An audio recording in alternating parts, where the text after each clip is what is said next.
And our panelists are back with us right now to share more information as we're on election night 2024. Thanks a lot, Frank. We return with our two political science professors, Scott Buchanan with Georgia College and State University, Dr. Charles Bullock with the University of Georgia. Let's go ahead and piggyback on that conversation about election integrity and the safety of our vote. Georgia was put in the spotlight with the last presidential election. Has it really helped enhance the security of our elections? Dr. Buchanan. I would argue yes, it has, and one example of that is all the precautions that are now being taken with protecting ballot boxes to having tallies come in at 8 o'clock tonight of those early votes, and also the absentee ballots to know how many ballots were cast early, so that there's for the public's confidence, they know how many ballots have been cast. And then you have this paper trail as well. Right, exactly. Yeah, Dr. Bullock, you wanted to weigh in.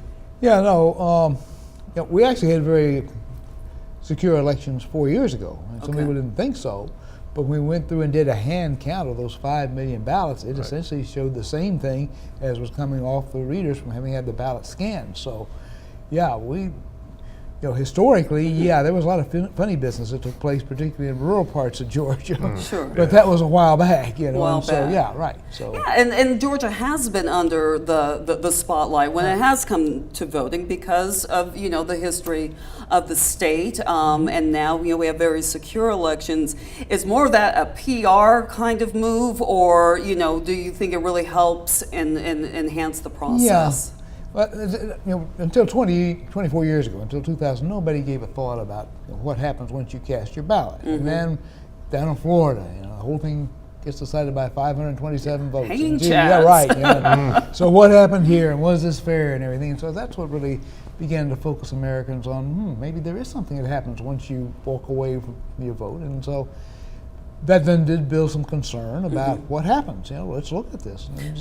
Do you think we have more people engaged though? Because I remember, with elections, no one, we were always talking about low, voter apathy, and now more and more people are actually interested not only in voting but the whole process behind the vote. Well, if you look in the as recently as the 1990s, even the early 2000s, if we hit 45, 47, 50% turnout, wow, that's huge. That's huge historically in this state.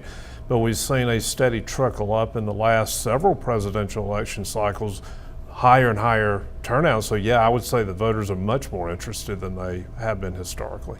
Yeah, and it's kind of like in the sporting things. If your team is out of the pennant race early on, who wants to go to the ball game? Where if you're fighting for the pennant or whatever, then you're more like participating. So since Georgia is now one of the 7 toss-up states, people who would otherwise be apathetic said, well, gee, they're hearing so much about it, not necessarily on, the media, but their friends, when they're out to lunch or something like that. So much, well, have you voted? And so that social pressure may also kick in and get you to go to the polls. Speaking of social pressure and social media, I'm sure, you guys have received a whole bunch of text messages. I know I have too.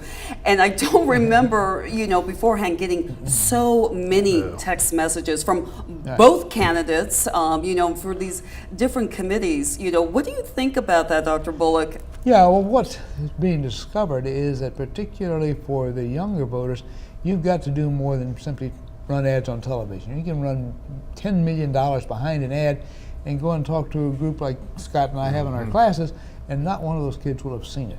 Nobody. And I've been noticing that now for 10 years. So my guess is folks who were 20 at that point are now 30 and probably still are getting their information through some kind of social media. And so increasingly we're going to see money spent on those various means of getting that information out. The battleground is now on our phones. Exactly. Exactly. Right, yeah. Thank you so much. We will talk again soon.